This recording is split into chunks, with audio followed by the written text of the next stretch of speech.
কুরআনের ২টি আয়াতের ফজিলত। হজরত উকবা ইবনে আমের রাদিয়াল্লাহু বলেন, আমরা মসজিদের চত্বরে বসেছিলাম।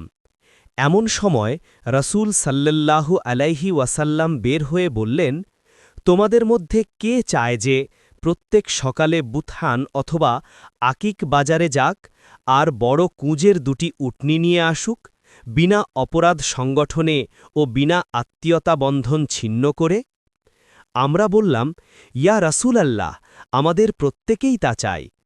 রাসূল সাল্লাল্লাহু আলাইহি ওয়াসাল্লাম বললেন, তবে কেন তোমাদের কেউ মসজিদে গিয়ে আল্লাহর কিতাবের ২টি আয়াত শিক্ষা দেয় না বা শিক্ষা গ্রহণ করে না, অথচ এটা তার জন্য ২টি উটনি অপেক্ষা উত্তম, ৩টি অপেক্ষা উত্তম এবং ৪টি অপেক্ষা উত্তম?